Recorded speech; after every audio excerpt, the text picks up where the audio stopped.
Le Nouvel Esprit Public, Philippe Meyer, bonjour.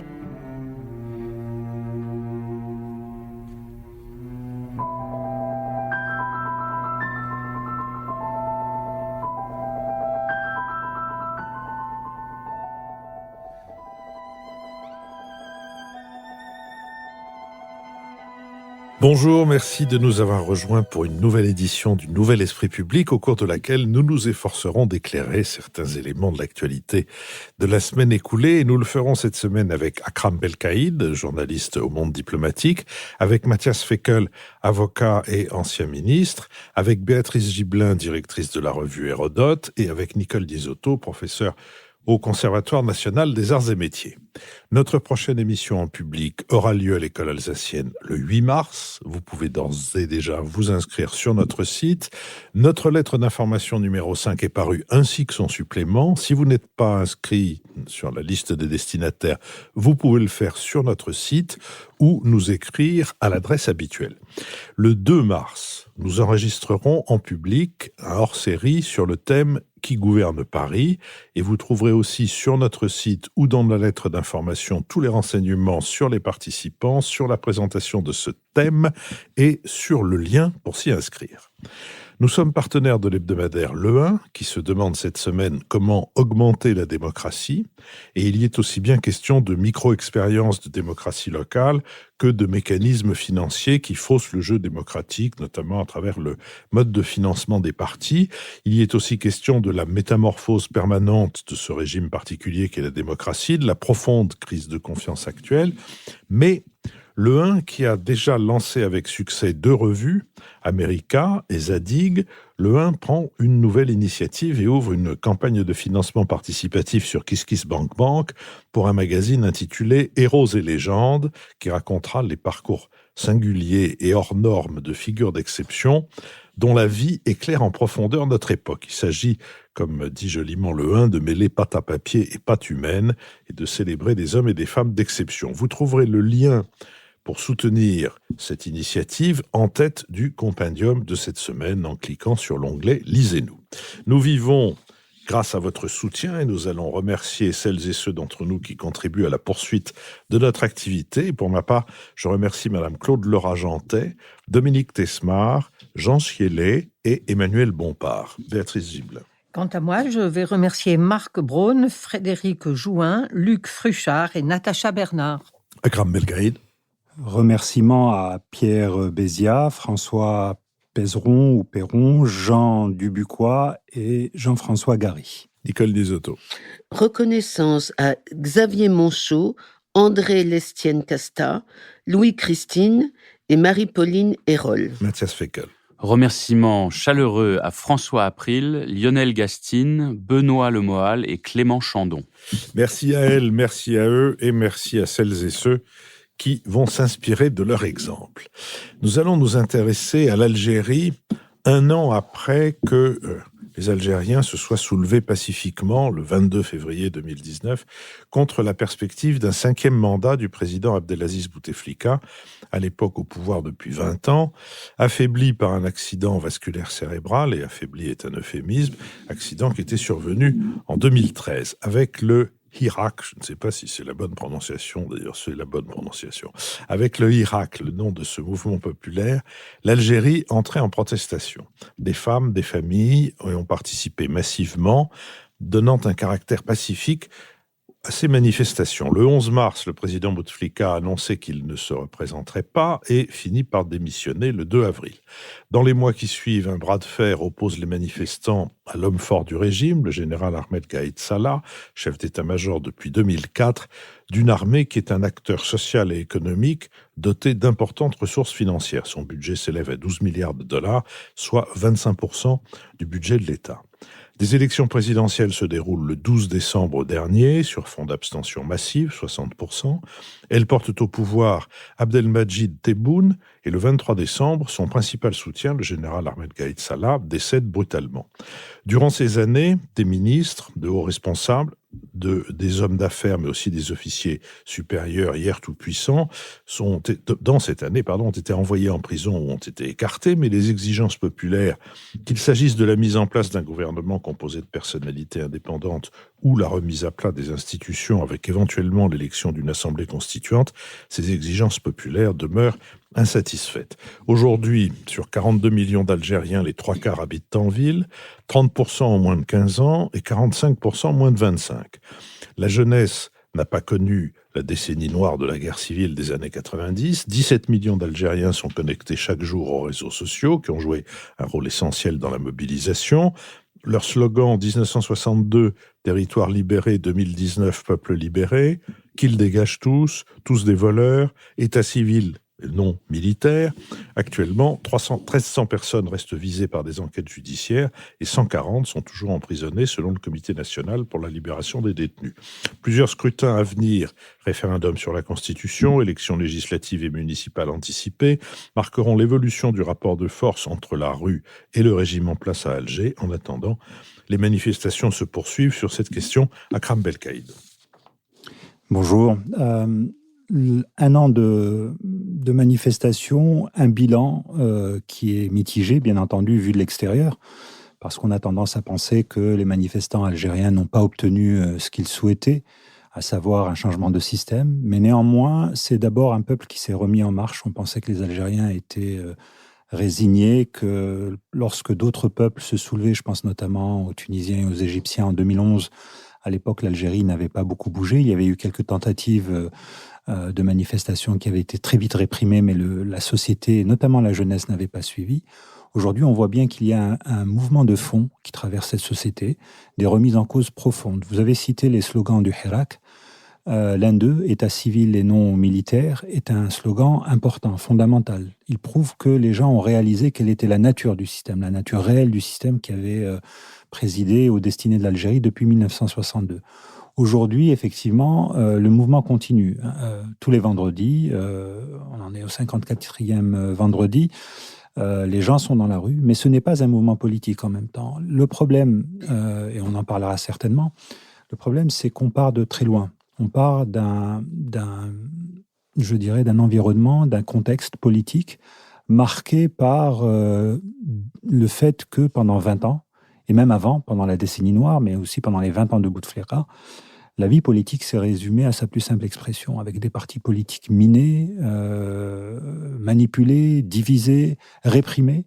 Et donc, il est très difficile de trouver le relais politique aujourd'hui à ce grand mouvement populaire de protestation. C'est ce qui fait que, contrairement par exemple à ce qui se passe au Soudan, où on a vu des syndicats, des partis politiques, des corps de métier, des organisations de la société civile se réunir en une faction pour pouvoir négocier avec les militaires, en Algérie, on n'en est pas encore à cette étape.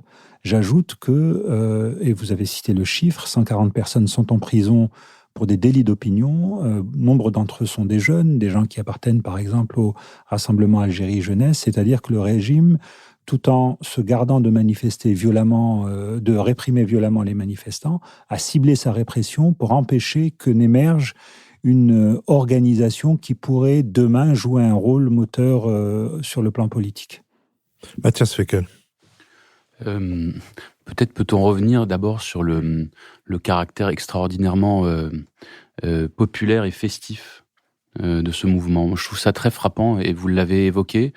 On a eu le sentiment, vu d'ici, que le peuple algérien avait repris son destin en main et en tout cas avait une volonté très forte de s'exprimer. Et quand on dit s'exprimer, ça passe par le langage, ça passe par une réappropriation de l'espace public, ça passe par l'humour.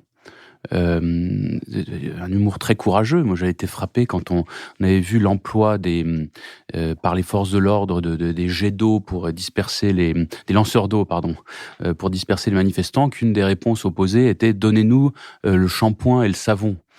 C'est anecdotique, mais ça montre quelque chose d'assez savoureux, c'est-à-dire une fierté de refaire peuple et de s'affirmer en tant que tel, avec la thématique de la révolution confisquée, et avec peut-être la volonté d'avoir une deuxième indépendance, ou enfin une vraie indépendance à travers une souveraineté populaire et une vraie souveraineté nationale.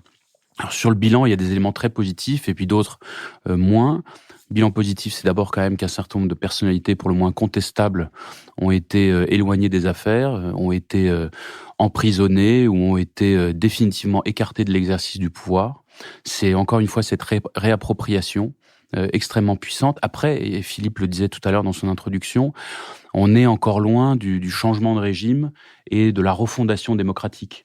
Donc à mon avis, le moment dans lequel on est, maintenant 1 an après, est aussi un peu un moment de croisée des chemins, avec plusieurs interrogations.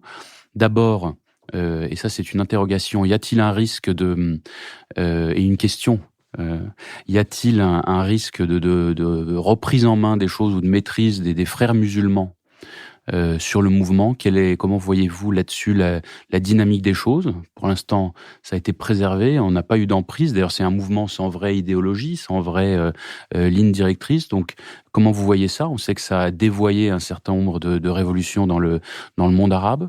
Ensuite, quelle est la capacité de structuration politique du mouvement? C'est-à-dire, est-ce qu'on est dans quelque chose un peu comme des gilets jaunes, en beaucoup plus massif, qui refusent en tant que tel d'avoir un leadership, d'avoir une structuration, d'avoir une expression, ou est-ce qu'au contraire, on va réussir à être dans quelque chose de plus affirmé? Et puis enfin, y a-t-il un réel débouché politique et institutionnel?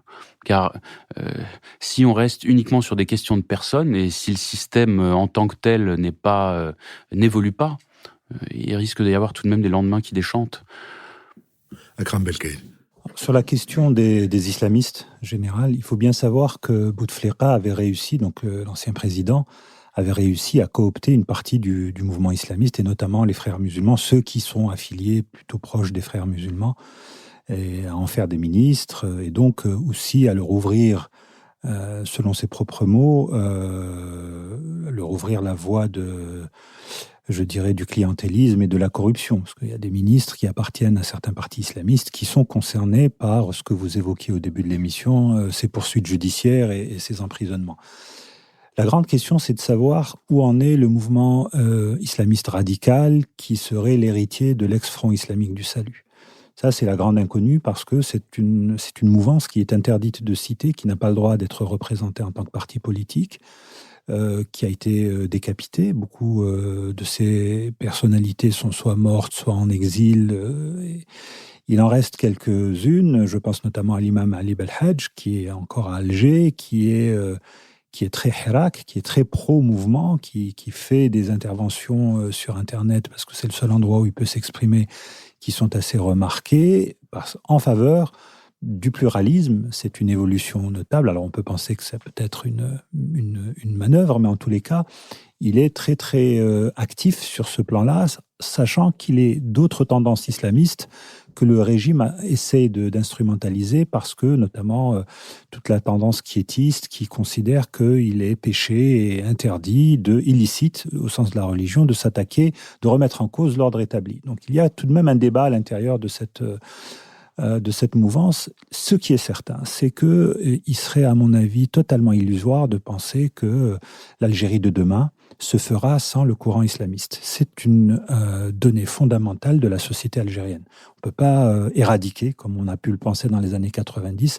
cette partie-là. Alors, est-ce que, comme en Tunisie, ce courant-là va accepter de jouer la démocratie, de respecter les règles d'alternance? La question est encore posée.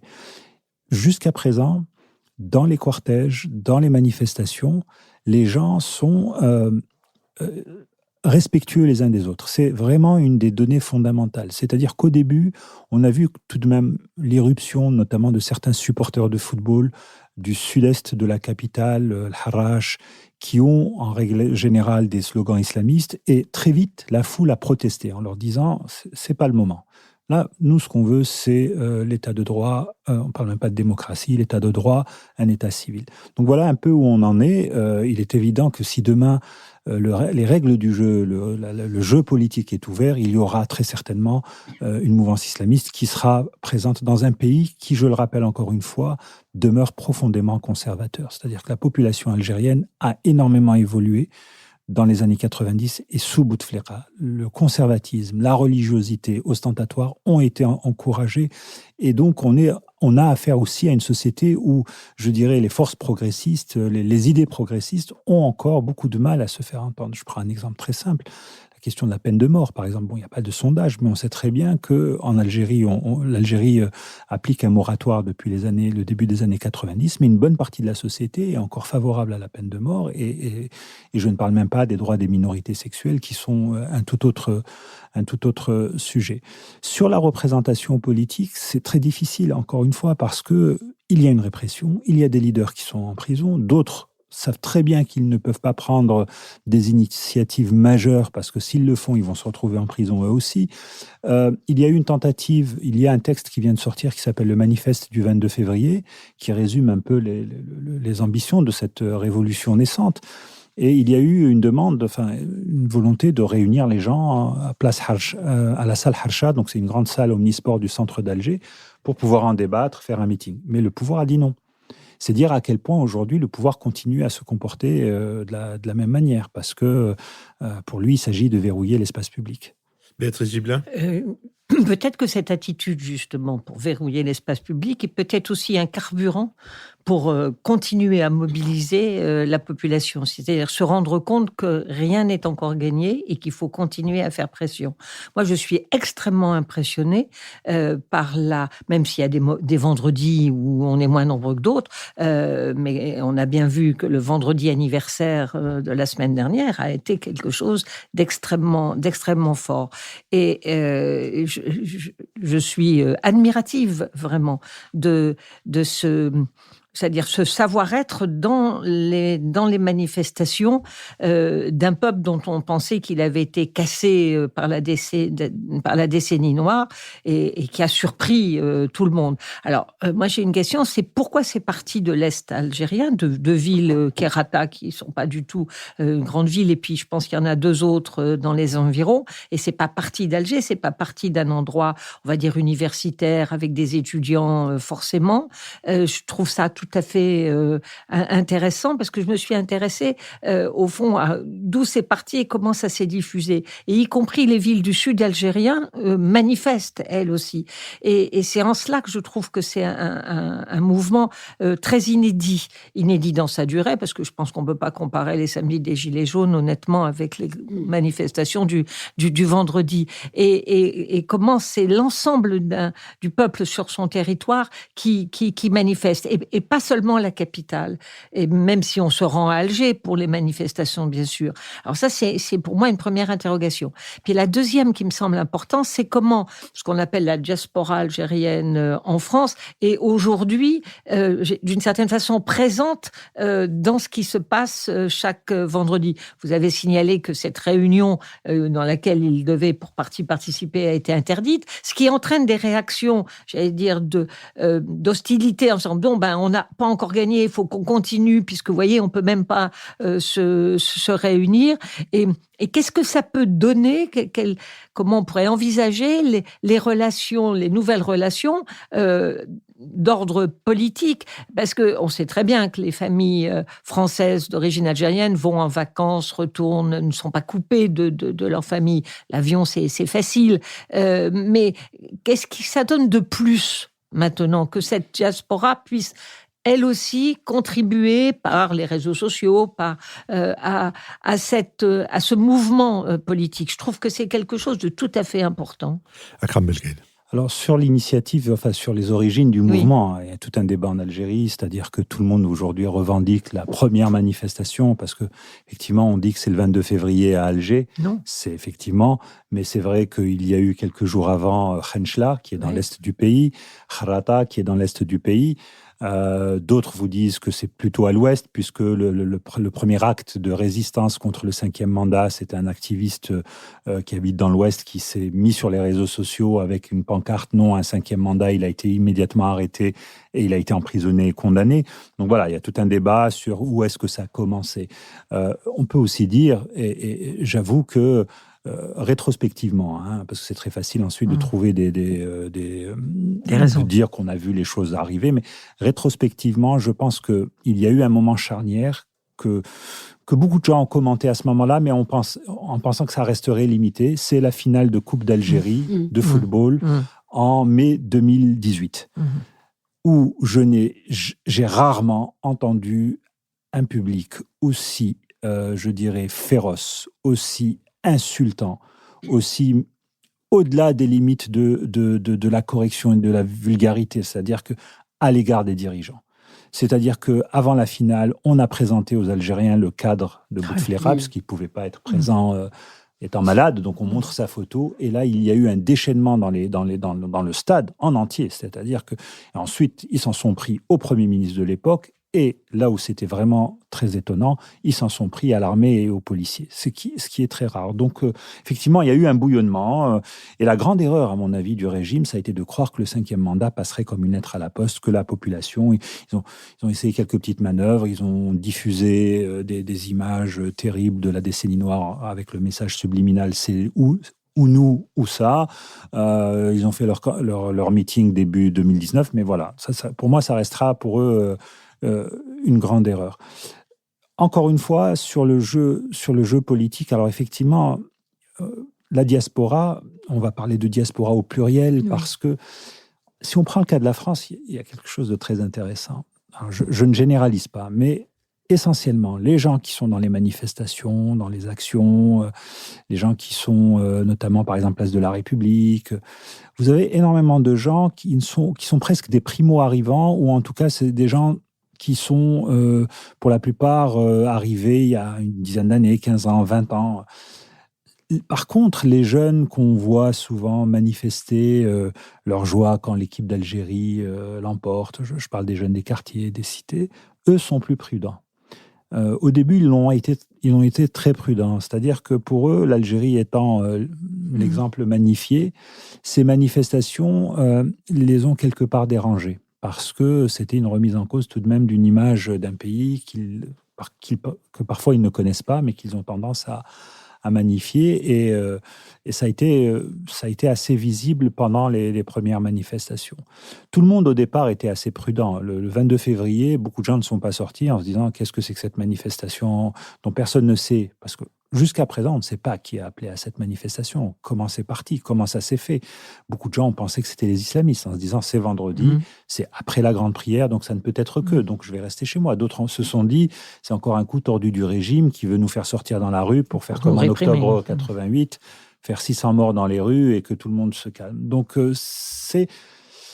je ne suis pas un spécialiste des mouvements de foule et des mouvements de protestation, mais j'ai l'impression que c'est c'est presque un mouvement d'intelligence artificielle, c'est-à-dire que c'est un mouvement qui apprend au fur et à mesure, vraiment, qui évolue au fur et à mesure et qui adapte ses slogans et ses stratégies pendant très longtemps. Vous citiez l'exemple le nom d'Ahmed Gaïd Salah, le général, l'ancien chef d'état-major qui a été l'homme fort en 2019. C'est lui qui a été l'orchestre de tout ça. À chacun de ses discours, la rue, le vendredi, venait avec une stratégie et répondait de manière assez claire.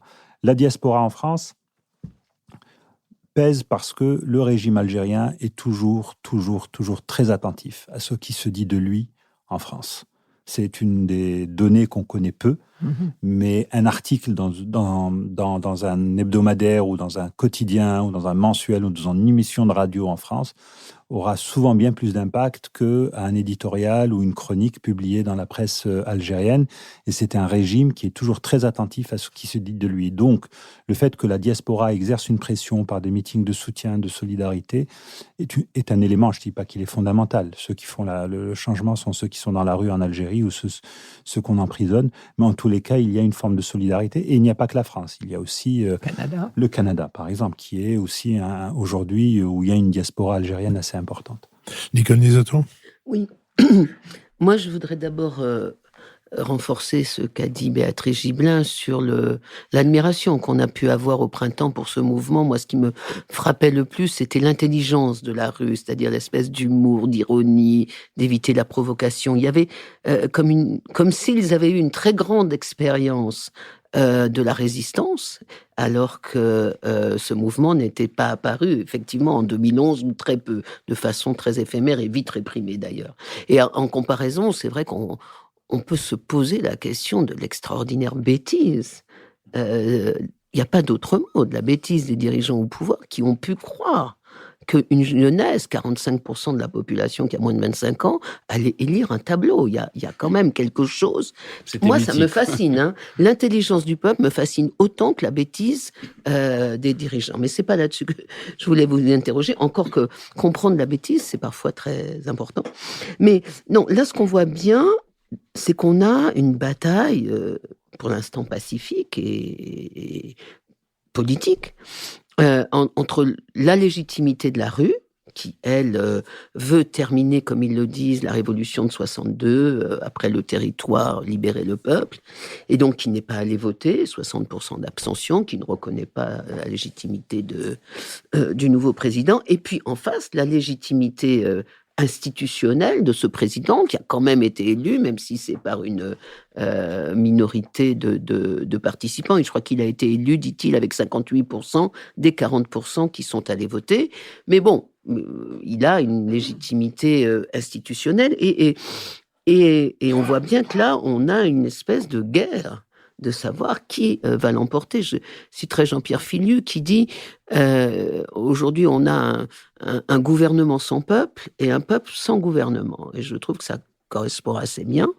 Et d'autant plus, l'affrontement, à mon avis, me paraît d'autant plus fort que la rue demande un changement de régime, et ce que fait le président, c'est des adaptations du régime. On a vu que ses premières décisions, c'était de se nommer lui-même ministre de la Défense, ce qui est une façon quand même de mettre les militaires dans les casernes, plutôt que de leur continuer à les afficher comme pouvoir politique. Mais il a renommé, comme vous l'avez dit, Philippe, d'ancien ministre du gouvernement Bouteflika, et donc on voit bien qu'il est plutôt dans la continuité que la rupture. Et donc la question est, moi j'ai l'impression que plutôt que le parti islamiste, plutôt que la diaspora, que tout va dépendre maintenant de ce que vont faire et dire et vouloir les militaires. Et quand on regarde les exemples de ce qui s'est passé récemment sur les 10 dernières années, de passage du pouvoir entre les militaires et le civil, on a des histoires d'échecs à peu près partout. L'Égypte est extraordinairement parlante à ce niveau-là. Moubarak s'en va, on fait des élections, les frères musulmans gagnent, un an après, coup d'État militaire qui reprennent le pouvoir avec les applaudissements de l'Occident. Turquie, c'était un peu plus longtemps, mais pareil, Erdogan est arrivé au pouvoir parce que l'Union européenne demandait aux militaires de céder la place aux civils.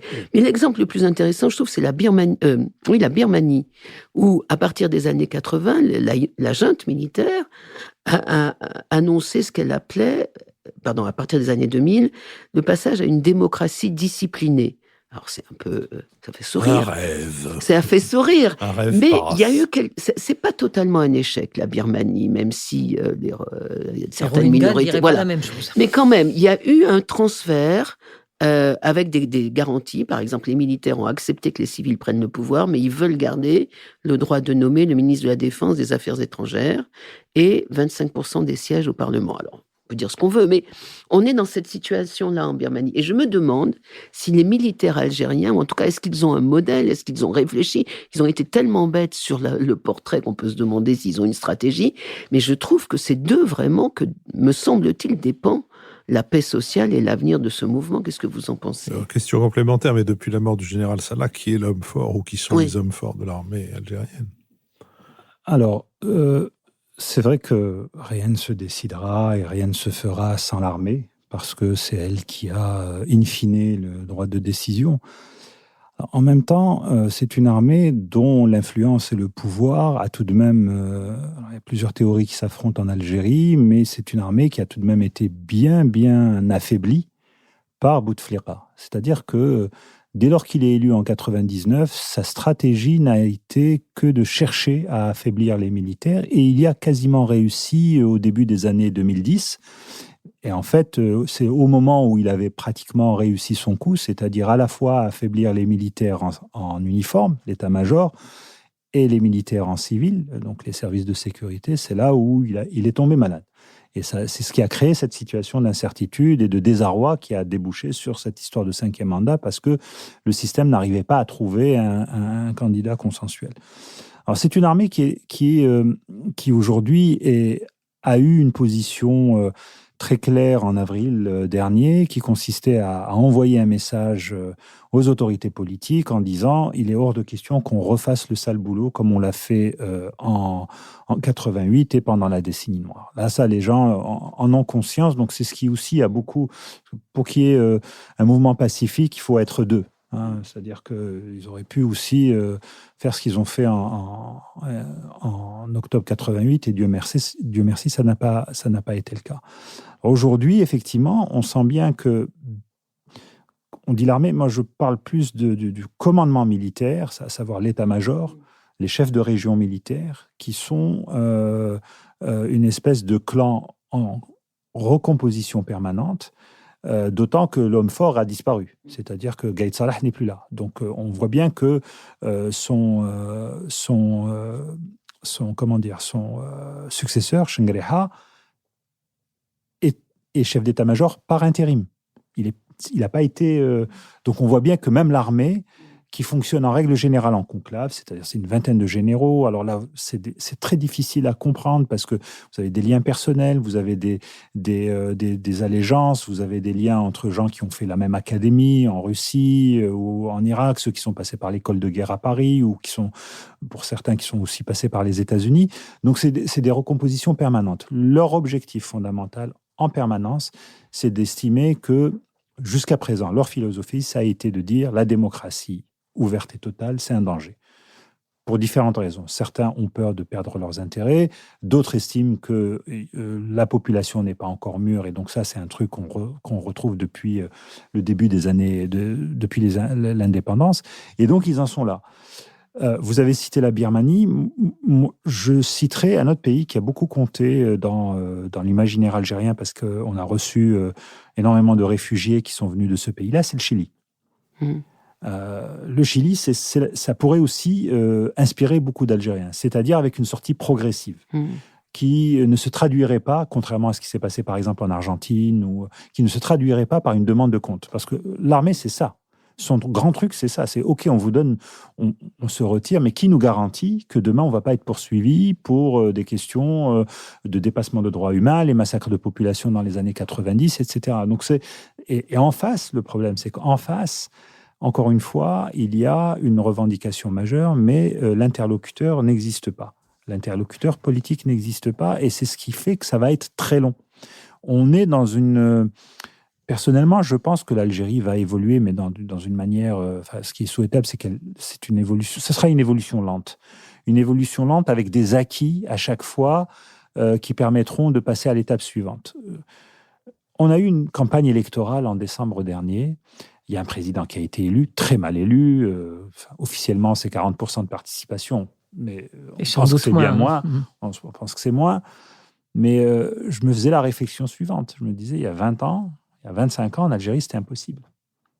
Je veux dire, le multipartisme, ça n'existait pas en Algérie. On avait le parti unique. On n'avait pas de campagne électorale. On n'avait pas... Donc, ça, c'est des choses sur lesquelles on ne reviendra plus. La même chose sur la question du président à vie. Je pense que l'Algérie est définitivement vaccinée par rapport à une quelconque ambition de présidence à vie, parce que Bouteflika est allé très loin, il a fait plus que n'importe quel de ses prédécesseurs. Donc voilà, ce sont des gains. On voit bien que la maturité de la société est en avance par rapport au régime dans ses revendications, et ça commence à se diffuser dans l'appareil d'État. On voit des juges qui refusent d'appliquer des peines, on voit des procureurs qui refusent de poursuivre des gens qui ont été arrêtés pour le simple fait qu'ils ont demandé des changements. Bon, voilà, on en est là aujourd'hui. C'est pas un accomplissement, mais en tous les cas, c'est un pays et une population qui sont en mouvement. Et c'est ça qui est aussi important. Mathias Fekl. Je veux d'abord rassurer Béatrice, loin de moi l'idée de comparer les Gilets jaunes et ce qui se passe en Algérie. Pardon si l'idée était mal exprimée, mais l'analogie valait simplement sur la structuration du mouvement. Pour le reste, je crois vraiment que c'est des mouvements largement aux antipodes et sur le fond et sur la manifestation, enfin sur la manière dont ça s'exprime. Je voudrais me tourner sur ce que peut faire la France dans ce mouvement. Alors c'est toujours très délicat parce que, évidemment, pour des raisons historiques évidentes, les prises de parole officielles françaises doivent être prises avec des pincettes. Et d'ailleurs, je pense que c'est ce qu'a fait le gouvernement et le président actuel, Emmanuel Macron, à juste titre. Faire très attention pour ne pas s'ingérer dans les affaires algériennes, ce serait à la fois malvenu et mal vécu. Dans le même temps, notre pays, de par les liens forts et étroits qui existent, a aussi un rôle à jouer. Alors, il me semble qu'une des manières dont ce rôle peut se jouer, c'est à travers l'économie. Vous avez insisté sur l'importance de l'économie dans la situation algérienne, et d'ailleurs, les grands bouleversements politiques viennent aussi souvent d'abord de bouleversements économiques qui peuvent les anticiper et les accompagner. On sait qu'aujourd'hui, l'Algérie est un pays largement dépendant de la manne pétrolière. 95 à 98% de leurs exportations en viennent. Je crois qu'une petite moitié du budget de l'État en dépend. Et on sait aussi que c'est ce qui tient sous perfusion l'appareil sécuritaire et l'armée. Donc, dans la diversification de l'économie algérienne, dans la construction de nouveaux liens économiques, y compris beaucoup plus égalitaires entre pays et puissances amies, je pense qu'il y a des choses à faire. Alors à la fois impulsées par les deux pays au niveau officiel, mais aussi par la société civile, par les secteurs économiques. Je voulais avoir votre avis sur ce sujet. Akram Belkaïn. Alors vous avez raison de dire effectivement que c'est un sujet très délicat pour les autorités françaises, parce que on l'a bien vu à un moment donné, lorsque Bouteflika annonce qu'il ne se représente pas, mais qu'il propose ce qu'on appelle en Afrique subsaharienne un glissement, ce qui a été fait chez Kabila, par exemple, c'est-à-dire rester 2 ans ou 3 ans de plus. L'Élysée s'est dépêché de saluer cette proposition en disant que c'était un bon pas vers la démocratie, et ça a été très mal admis par les manifestants. On a vu des pancartes vilipendant Emmanuel Macron dans le Hirak. Donc voilà. Et donc depuis, il y a eu une consigne, à mon avis, de dire bon, on se tient à distance, on se tait. Et d'ailleurs, même pendant la campagne électorale algérienne, tous les 5 candidats ont utilisé l'argument anti-français pour essayer de bien se faire voir. Mais encore une fois, ça ne marche plus, parce que les gens ne sont pas dupes. C'est-à-dire que ils savent très bien qu'en réalité, les relations franco-algériennes, il y a plusieurs niveaux. Il y a le folklore médiatique, c'est-à-dire qu'on se balance des petites phrases, mais en réalité, les affaires fonctionnent. L'Algérie et la France ont des relations économiques assez importantes. L'Algérie achète, par exemple, énormément d'équipements français, même s'il y a une concurrence chinoise. Je pense que, par exemple, les céréales françaises ont un débouché en Algérie assez important, très, très important, ce qui pose d'ailleurs pour l'Algérie des questions de sécurité alimentaire non négligeables. Et vous avez raison de dire que la question de la diversification de l'économie, c'est le même problème depuis maintenant 4 ou 5 décennies. C'est-à-dire qu'on en parle, mais quand il s'agit de trouver des solutions, le président commence par dire, le Tebboune, le nouvellement élu, commence à dire on va exploiter les pétroles, les gaz de schiste. Et puis bon, il est un peu revenu en arrière, mais en tout cas voilà, c'est-à-dire toujours plus de carbone, toujours plus de pétrole. Le drame en Algérie, c'est qu'au-delà de tout ce dont on a parlé jusqu'à présent, à savoir cet État qui ne veut rien lâcher, ce système qui ne veut rien lâcher, c'est l'absence d'une vraie réflexion économique, d'une vraie stratégie économique. On ne peut pas aujourd'hui qualifier ce qu'est l'économie algérienne, la politique économique algérienne. C'est pas vraiment une économie de marché, ce n'est plus une économie socialiste. Donc on est dans un entre-deux d'une espèce de pragmatisme et de navigation à vue sur qu'est-ce qu'on doit faire. C'est-à-dire qu'un jour, on veut on veut ouvrir, et puis un autre jour, on veut fermer. On veut une industrie, mais on embête tellement les partenaires étrangers qui finissent par aller s'installer au Maroc. C'est le cas de l'industrie automobile, par exemple. Beaucoup de constructeurs automobiles européens voulaient s'installer en Algérie parce qu'il y a tout de même un marché, il y a 40 millions d'habitants. Et toutes les tracasseries administratives ont fait que ces opérateurs ont préféré aller à Tangemed, où on leur offrait énormément de conditions attractives. Donc il y a un vrai souci de réflexion économique, et ça, ce sera, à mon avis, de toute façon de nature à diviser le Hirak plus tard. Il y a plusieurs écoles, il y a des libéraux, il y a des gens de gauche. Personnellement, je trouve par exemple que l'Algérie est dans une situation totalement suicidaire, dans le fait que son marché intérieur est ouvert aux importations de toute nature. Donc vous rentrez dans une épicerie à Alger, il n'y a pratiquement plus de produits qui sont fabriqués en Algérie. Ce n'est que de l'importation. Donc Et c'est de l'importation de produits turcs, chinois. Je parle de produits alimentaires, par exemple, tunisiens, marocains. Enfin, et c'est incroyable parce que c'est un pays qui a quand même une base industrielle qui a existé. Et on se dit, mais où est l'emploi? Parce qu'il faut des emplois. Et c'est pas le pétrole qui va donner des emplois. Donc, il y a à un moment donné, la question, à mon avis, d'une espèce de protectionnisme intelligent, ne serait-ce que pour relancer les choses, va devoir se poser en Algérie. Mais encore faut-il avoir une réflexion globale que Bouteflika n'a jamais eu.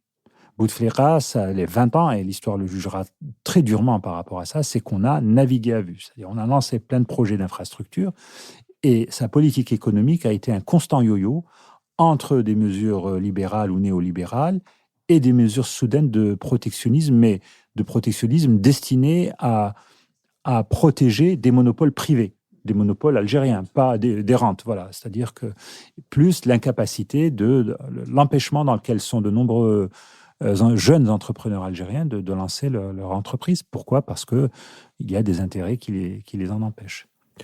Quelle est la position de la Kabylie dans cette affaire, dans ce mouvement?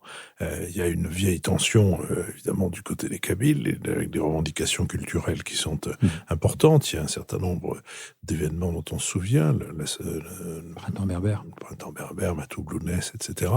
Et personnellement, je m'attendais à ce que la Kabylie qu'il y ait une révolte kabyle à l'intérieur de la révolte algérienne. Est-ce que c'est le cas et qu'on ne le voit pas, ou est-ce que c'est pas du tout le cas? Dans la mesure où, en fait, c'est un mouvement qui est historique à bien des égards. On l'a dit, il est historique parce qu'il est pacifique, il est historique parce que ça fait 1 an qu'il dure, il est historique parce qu'il est national. Donc, on a, comme vous le disiez, une protestation qui est nationale. C'est-à-dire qu'on n'a pas une région qui serait en pointe par rapport à d'autres ou une région qui serait plus réticente par rapport à d'autres. Effectivement, en Kabylie, on a l'habitude de faire face à la répression, par exemple. C'est 1980, 2001, régulièrement, on a eu des manifestations, une répression. Et effectivement, le boycott, par exemple, des élections a été bien plus important en Kabylie qu'ailleurs. Ce qui est intéressant de noter dans ce qui se passe, c'est que dans les manifestations, notamment à Alger, on a vu apparaître le symbole amazigh, donc c'est les couleurs de la mazarité, de la berbérité, et que très vite le régime a essayé d'instrumentaliser ça en disant que c'était interdit, qu'il n'y avait qu'un seul emblème national et que tout le reste était interdit. Et donc il y a des gens qui sont allés en prison à cause de ça. Mais ça n'a pas eu l'effet escompté, c'est-à-dire que tous ceux qui, jusque-là, enfin une grande majorité de gens qui n'aimaient pas trop ça, qui ont toujours soupçonné les Kabyles d'avoir des arrière-pensées séparatistes, etc., ont bien compris qu'en réalité, l'Algérie était diverse, et c'est cette diversité qui s'est imposée aux manifestants, et on a même vu des gens qui n'avaient rien à voir avec le monde berbérophone algérien, brandir ces drapeaux. Et que les manœuvres du régime qui consistaient à pousser les uns contre les autres ne sont plus aussi efficaces. Je me souviens, dans les années 80, j'étais lycéen, et lorsque le printemps berbère a eu lieu, donc le mouvement qui est parti de Tizi Ouzou au printemps 80, printemps berbère, la propagande du régime a consisté à dire les Kabyles ne veulent plus être algériens, ils brûlent le Coran, ils brûlent le drapeau algérien, et ça avait fonctionné avec une partie de la population, parce qu'à l'époque, il n'y avait pas de réseaux sociaux, il n'y avait pas d'images. Aujourd'hui, c'est absolument impossible, d'autant que il y a aujourd'hui l'Algérie, je veux dire qu'il y a de la circulation interne. Les gens ne se marient pas entre eux. Vous avez, si j'ose dire, un nombre incroyable, entre guillemets, de couples mixtes, des berbérophones qui se marient avec des non-berbérophones, des gens qui se connaissent entre eux, qui se connaissent bien plus que ce qu'on se connaissait au lendemain de l'indépendance. Donc le régime, c'est une carte. Il a 2 cartes, le régime. Il y a les islamistes il y en a 3. Il y a les islamistes, la France et la Kabylie. Mais ça ne marche pas, jusqu'à présent, en tous les cas. Béatrice Gibelin. Oui, moi, ce qui me semble aussi tout à fait important, c'est la, renaissance d'une vraie société civile. Et ce qui me frappe, c'est au fond comment les sciences sociales peuvent reprendre place dans la réflexion en Algérie. Parce que ce qui comptait, au fond, c'était la science, c'était les ingénieurs, c'était les médecins, voilà. Mais tout ce qui était sociologie, même ethnologie, tout ça n'était pas considéré comme très très important. Or, j'ai l'impression que, justement, renaissent, y compris avec des jeunes chercheurs qui assistent aux manifestations, comment on garde les archives, par exemple, ça, je trouve ça tout à fait remarquable, de tout ce qui se passe, parce qu'on sait qu'on aura du matériel à partir duquel on pourra travailler et réfléchir. Ça me semble quelque chose de très profond, si vous voulez, et qui est un formidable atout dans le temps, et je suis parfaitement d'accord avec vous sur l'idée qu'il faudra du temps et qu'on ira pas à pas, mais j'allais dire, cette prise de conscience-là, qu'on a besoin de bien connaître comment évolue la société, ce qu'on n'avait pas pris, aucun gouvernement n'avait voulu s'y intéresser, et au fond, tous les chercheurs qui étaient dans ce champ-là ont été très marginalisés et voire à la limite méprisés, ou se sont réfugiés en France. Moi, j'ai enseigné à l'université Vincennes Paris 8. Je veux dire, on a accueilli beaucoup d'universitaires francophones dans le domaine de la littérature, de la sociologie ou autre, parce qu'il était impossible de vraiment travailler en Algérie. Donc ça me semble quelque chose d'extrêmement important dans l'évolution démocratique de cette société, la connaissance d'elle-même. Puis la deuxième chose qui m'intéresse, c'est quelle est la place, si vous voulez, des francophones ou du français par rapport aux arabophones dans ce mouvement. On a l'impression que c'est très mixé, mais voilà. Akram Belkaïd. Alors, effectivement, vous avez raison. Il y a aujourd'hui en Algérie, je remarque, c'est une constatation, une passion pour l'archive. C'est les réseaux sociaux qui ont fait renaître ça. Donc, je vois énormément de confrères, des journalistes, alors je ne parle même pas des historiens, c'est leur matériau, mais en tout cas des confrères journalistes qui travaillent aujourd'hui sur des archives, chacun de leur côté. Alors certains travaillent sur les archives de la presse au lendemain de l'indépendance. Et effectivement, vous avez raison, il y a énormément de chercheurs, d'historiens qui sont en train de documenter le mouvement actuel. On parle de héracologie. Donc voilà, tout le monde est appelé à mettre de côté ce qu'il peut.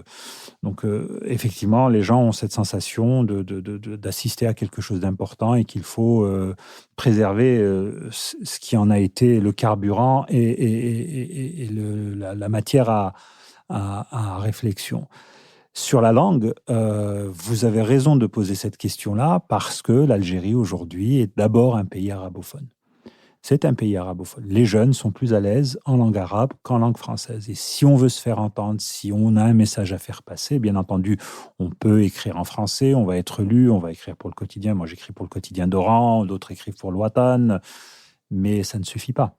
Parce que les jeunes, aujourd'hui, sont bien plus à l'aise en arabe qu'en français. Et on le voit effectivement. Alors, le glissement, le biais médiatique consiste aujourd'hui à photographier les slogans qui sont brandis en langue française dans les cortèges, mais il y a énormément de slogans en langue arabe, et le bouillonnement des réseaux sociaux, les textes qu'on peut voir passer, etc., il n'y a aucune commune mesure. C'est-à-dire que sur la sphère arabophone, dans l'expression arabophone, elle est bien plus importante que l'expression francophone. Et là aussi, on retrouve cette espèce de, je dirais, on parlait tout à l'heure de déconnexion du pouvoir algérien par rapport à sa société, mais il y a tout de même aussi une incapacité d'un grand nombre d'élites qui sont strictement francophones, exclusivement francophones, à comprendre aussi, à voir venir quelles sont les grandes tendances qui structurent la société algérienne. Nicole Nisetto. Oui, juste d'abord un mot pour... Il y a un point qu'on n'a pas encore souligné dans la dynamique de ce mouvement, qui est quand même le rôle des femmes, qui ont été extrêmement présentes. Et d'ailleurs, c'était très frappant à la télévision française. Elles n'ont pas peur.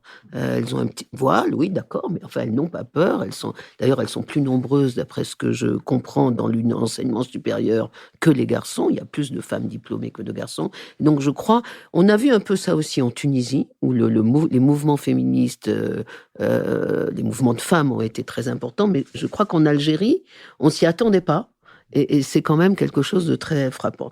Moi, je voudrais revenir sur la question des militaires, parce que je pense que la paix sociale va dépendre de la façon dont, entre guillemets, le mouvement aidera les militaires à partir sans perdre d'abord la vie, ni trop la face. C'est-à-dire comment on peut ne pas accabler les militaires de façon à ce qu'ils puissent accepter de laisser le pouvoir. Et je crois que cette transition-là, d'une part, pour moi, elle mériterait que le mouvement s'organise un peu, parce qu'il faut un dialogue, il faut quelqu'un avec qui les militaires puissent dialoguer. Alors, je ne vais pas donner des leçons, mais je comprends pourquoi ils ne veulent pas devenir un parti politique, y compris pour des raisons de sécurité. En même temps, ça bloque les possibilités de vraies négociations, où d'ailleurs, peut-être d'autres pays pourraient aider à faire les intermédiaires. Hein. Mais donc, d'une part, ça supposerait ça.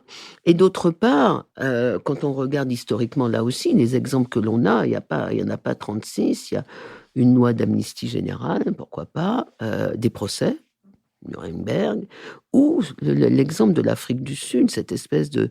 Quand Mandela a demandé à Desmond Tutu de faire la grande réconciliation de l'aveu et du pardon, qui permettrait effectivement une réconciliation nationale, bien au-delà des militaires. Donc je ne sais pas comment ça va se passer, mais il me semble, ma question est-ce que vous pensez vraiment que l'inorganisation volontaire du mouvement n'est pas un obstacle au passage du militaire au civil? Akram Belkaïn. C'est clairement un obstacle, mais cette inorganisation, elle n'est pas figée. C'est-à-dire qu'il y a des initiatives, on en parle peu. Je vous ai cité par exemple le cas du manifeste du 22 février. Dans l'imaginaire algérien, c'est important parce que le terme manifeste renvoie aux amis du manifeste de Farhat Abbas, qui fut, pendant la période coloniale, l'une des premières initiatives destinées à secouer un peu l'ordre établi et le statu quo colonial. Donc les Algériens, il y a des tentatives, et en face, il y a effectivement un régime qui se plaint de ne pas avoir d'interlocuteur, mais qui fait en sorte de ne pas en avoir. C'est une tactique, Oui. Mais vous avez raison. Et sur la question des militaires, ça va être posé. C'est ça qui est clair, effectivement. Mais il n'y a pas que ça. Il y a aussi le fait d'arriver à convaincre une partie de la population qu'elle a plus à gagner dans le changement qu'autre chose. Et on a tout de même un élan d'inertie assez important de gens qui sont dans des positions de rente, des gens qui profitent du système, des gens qui d'ailleurs, c'est pas un hasard si le régime va convoquer des élections législatives et municipales anticipées, parce que c'est une manière d'acheter une paix sociale. On va distribuer des patentes, on va donner des postes aux uns et aux autres. Mais effectivement, vous aviez évoqué, Hussein Aït Ahmed n'est plus de ce monde. On n'a pas de Mandela en Algérie. On n'en a pas encore. Et c'est ce qui fait aussi toute la difficulté. Bouteflika a réussi en 20 ans à casser, mais vraiment à casser, c'est-à-dire à casser toute possibilité de contestation ou d'alternance politique, parce qu'il a réussi à casser les partis qui lui résistaient encore et à acheter le reste. Mais oui, moi je suis totalement d'accord avec vous, c'est-à-dire qu'à un moment ou à un autre, il va falloir mettre sur la table, mais certains auteurs commencent à le faire, des analystes, des éditorialistes commencent à dire, bon, voilà, il faut parler directement à l'armée. Pendant le Hirak, les premiers mois, ça s'est fait. Mais au mois de juillet, l'ancien chef d'état-major a été très clair. A dit, moi, l'armée ne négocie avec personne. C'est-à-dire, c'est une histoire de civil et il n'est pas question que l'armée soit interpellée ou participe au dialogue, comme ont pu le faire, encore une fois, les Soudanais, qui, eux, ont été forcés, mais le Soudan a une expérience bien plus importante que les Algériens. C'est un pays qui a vécu plusieurs fois des alternances. À chaque fois, l'armée a repris le pouvoir. Donc, il y a une espèce d'historique qu'en Algérie, on n'a pas. La seule tentative de transition, c'était 89-91, et on sait comment ça s'est terminé. Nous sommes arrivés à la dernière séquence de notre émission, la séquence des brèves, et je vais l'ouvrir en recommandant d'aller chercher sur Arte les possibilités de revoir des émissions. Il y a eu une série de documentaires tout à fait remarquables, aussi bien du point de vue de l'image que du point de vue du contenu, sur le massacre de Katyn, sur le long chemin vers le pacte germano-soviétique, sur la nature du goulag. Ce sont de longs documentaires extrêmement bien rythmés, avec un récit extrêmement précis, et qui, au fond, d'une certaine manière, consacre la sortie d'une histoire très idéologisée pour se rapprocher d'une histoire historique, si je puis dire. Et puis dans la foulée, je recommanderai un autre documentaire qui, celui-là, est visible sur Netflix, qui s'appelle American Factory, et qui est un documentaire tourné à Dayton, Ohio, dans une usine qui fabrique des vitres pour les automobiles et qui est racheté par les Chinois.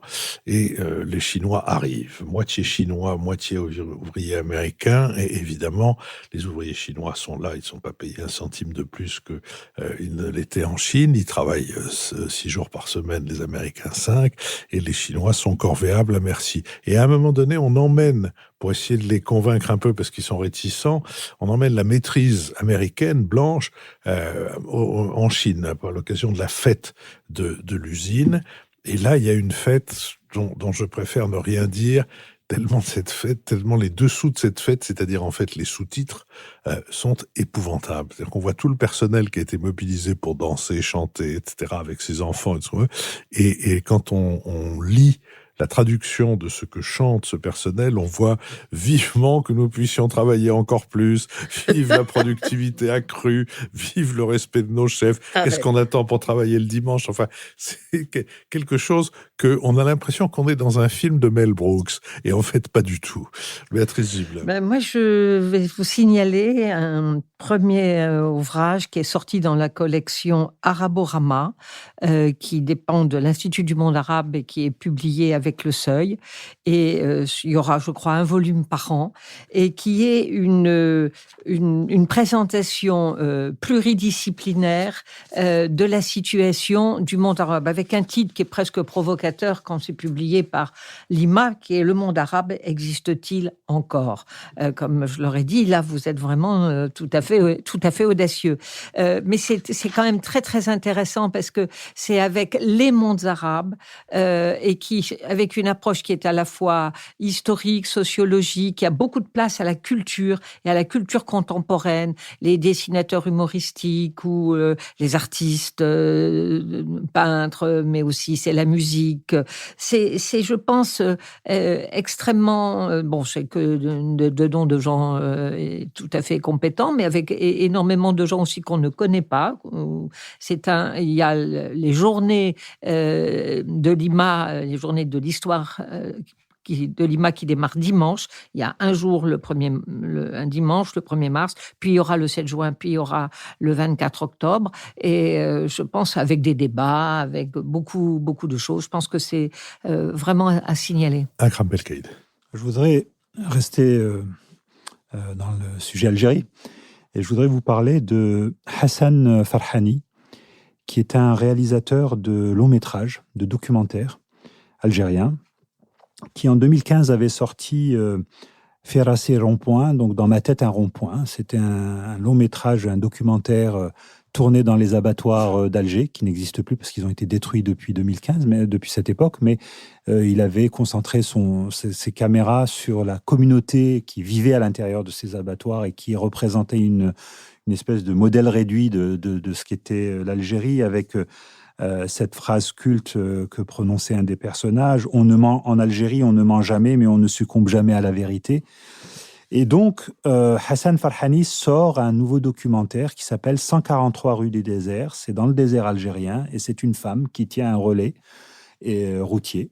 Et donc, Hassan a posé ses caméras et en a fait un film assez saisissant. C'est un documentaire qui va être qui a été projeté en avant-première à Locarno, qui a été primé à Locarno en septembre dernier, meilleure réalisation émergente.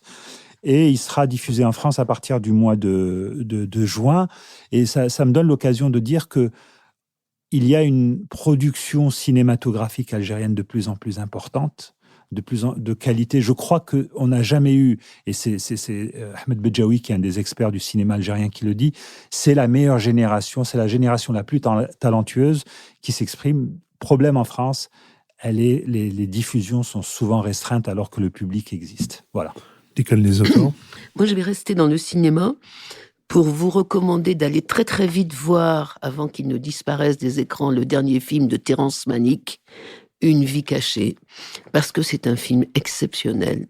D'abord, c'est très très beau, c'est des paysages autrichiens absolument sublimes, il y a une puissance visuelle presque trop d'ailleurs, presque mystique. Et deuxièmement, parce que l'histoire fait réfléchir, c'est l'histoire d'un homme qui dit non, d'un objecteur de conscience sous le régime nazi, qui refuse tout simplement il accepte de se faire enrôler, mais il refuse de dire Hitler. J'arrive même pas à le dire. Et il restera déterminé jusqu'à la fin tragique qui lui sera réservée. Il a été béatifié d'ailleurs en 2007. Alors effectivement, c'est un peu le défaut du film. Il y a un côté un peu mystique, presque, catholique, enfin, éloge du catholicisme. Mais quand même, c'est une merveille visuelle, c'est bouleversant. C'est quand même un très, très grand film. Mathias Fekl. Je comprends que ma brève doit être très brève. Très. Donc, je vous conseille d'aller voir Cuban Network d'Olivier Assayas, qui est là aussi un très beau film. Alors, je ne vais pas raconter l'histoire, mais elle montre l'arrivée de 2 Cubains à Miami, auprès d'autres Cubains, donc Cubains de Cuba, Cubains des États-Unis, et à travers de là, intrigue, thriller, suspense. Ça montre aussi à la fois les difficultés de la vie à Cuba, et puis les relations qui restent à fleur de peau entre les Cubains de l'île, les Cubains de la diaspora, le rôle de ceux-ci dans la vie politique américaine, des plaies qui restent béantes près de 60 ans, plus de 60 ans maintenant après la révolution cubaine. Une situation dont on espérait qu'elle pourrait évoluer à la fin du mandat d'Obama, espoirs qui se sont rapidement et malheureusement dissipés. Et donc il faut aller voir ce film, à mon avis, pour y prendre plaisir et pour avoir une image de la situation. Vous retrouverez toutes nos préconisations dans la rubrique des brèves sur notre site. Vous pouvez aussi, sur notre site, vous inscrire pour cette hors-série sur Paris qui aura lieu le 2 mars et à propos duquel vous trouverez tous les détails sur notre site. Il y a un onglet spécial Paris. Merci à Nicolas Tourneau qui précisément s'occupe de ce site, à Benoît Carré qui assure la retranscription en compendium de nos conversations, à Sophie Jacquin avec qui cette émission a été préparée, à Olivier Magloire qui veille à tout un tas d'aspects importants pour nos finances et à Adrien Beccaria qui a enregistré cette émission au studio L'Arrière-Boutique, émission que produit Julien Neuville pour Nouvelles Écoutes. Rendez-vous la semaine prochaine.